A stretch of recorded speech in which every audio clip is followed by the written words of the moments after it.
married? Here we go. I know, Jesus. Who watches the camera? She's already knocking fire. Remind me if my posture gets bad. It's all mine. These two seats right here have our name on them. That would be the thing that happens. Sets on fire. I'd be like, alright, I expected this. Am I supposed to, like, do you have a seat? Chris. Do you want me to hold it for you? Leah, do you want me to hold it for you? Alright, I'm going to sit in front of you guys because I'm video recording it for us. Oh, Ready? Are you ready? I'll sit on the... Wait. I want to be on the way. I'm liking my Peyton and Kyle, sit down. Start just the way you asked me to start it, okay? Where do we stand? That's how you wanted us. Wait, where do we stand? Okay. Go to them a little bit. All right. Over here. Wait. Where are you going? Here, I will. Are you kidding me? He's got a Dungeons and Dragons book in his hand. If you guys can't see the title. Can we move on? I can't record it here. Baruch atah Adonai Eloheinu melech olam shechianu v'kiyamanu v'gianu lazman hazel. Sipur atik yomi yafeh u'me'udan yom echad oivim peta ohavim kililu kvar mizman rak shinui katan ma shehu haya shnei hatzerim קצת משוגרים, חיפה בהחיה. זה קורה פתאום, לא בעתיכה, או בקרא של יום, שמביא זרחה, והתהפכה. סיפור עתיק יומי, גם המנהיגה, מרמתק מוזר, שפוגשים מזור, שנראה ומכר.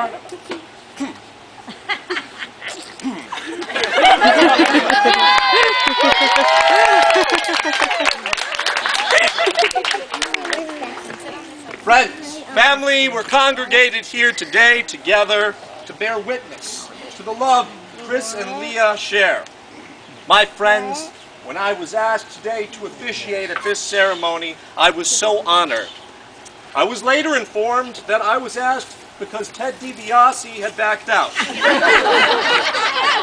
Now, when I discovered that I was second choice, I was even more honored. For the first time in my life, I, Max Rosenberg, the Reverend Juris Dr. Max Rosenberg, and replacement for the first WWF North American Heavyweight Champion, a three-time WWF Tag Team Champion, and the 1988 King of the Ring, the $1 Million Man. So let's give it up for Hulk Hogan's first opponent and the man who fought Brutus the Barber Beefcake to a double count out at WrestleMania 5.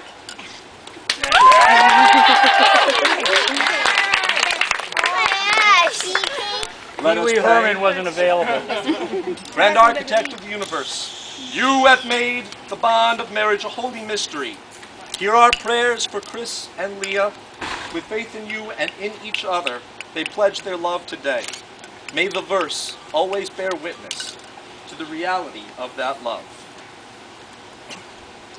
While working on this ceremony, I wished that I could use a TARDIS to transport you through time, to see with me how these two came to be here today. It started like The Hobbit, with a bargain struck.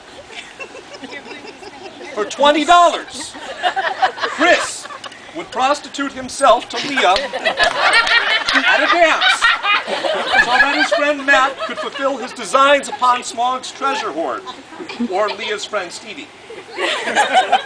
Actually, I think that's the plot to 10 Things I Hate About You.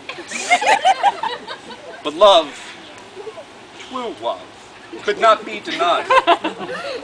In commemoration of that school dance, I now give you the dance stylings of Christopher Graham. Please bring out the pad. You agreed. You said carte blanche. I need to back up. Nice! Hold on, wait a second. Oh my god! I really don't want to do that. It's your wedding. I told you, you should have told me in advance. No props. Oh, yeah. Oh, cute. Oh my god. Freestyle. Freestyle.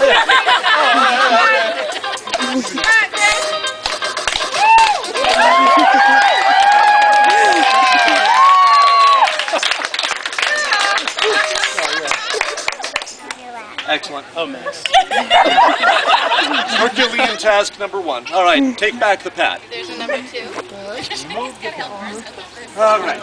Now, because he Dance Revolution for us, I would like to share a conversation between Leah and Chris that I overheard once in Rivendell on my way back from Numenor. Leah said, "Do you remember when we first met?" Chris said, "I thought I'd walked into a dream." Leah said, "Long years have passed. You did not have the cares you carry now. Do you remember what I told you? You said you'd bind yourself to me, forsaking the immortal life of your people. And to that I hold. I would rather share one lifetime with you than face all the ages of this world alone. I choose a mortal life. You cannot give this to me," she said. "It is mine to give to whom I will, like my heart."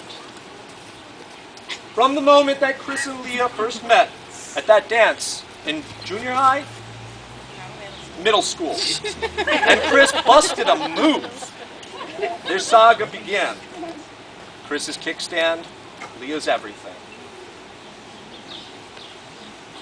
And now, a reading from the book of Genesis, Song of Songs. My beloved lifts up his voice to me.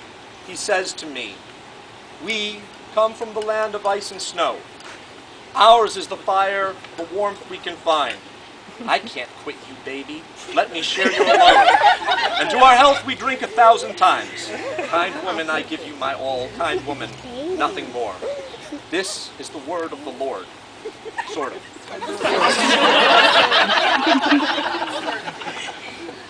And now for something a little less traditional than what we've done so far. A reading by Tim Pratt. It's a romantic reading. If starship travel from Earth to some far star and back again at velocities approaching the speed of light made you younger than me due to the relativistic effects of time dilation, I'd show up on your doorstep hoping you'd developed a thing for older men. And I'd ask you to show me everything you've learned to pass the time out there in the endless void of night.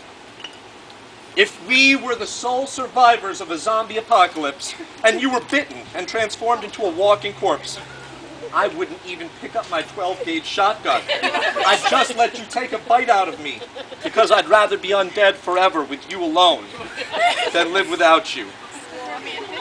If I had a time machine, I'd go back to the days of your youth to see how you became the someone I love so much today, and then I'd return to the moment we first met, just so I could see my own face when I saw your face for the first time. And okay, I'd probably travel to the time when we were a young couple and try to get a three-way going, but I never understood why more time travelers, don't do this sort of thing.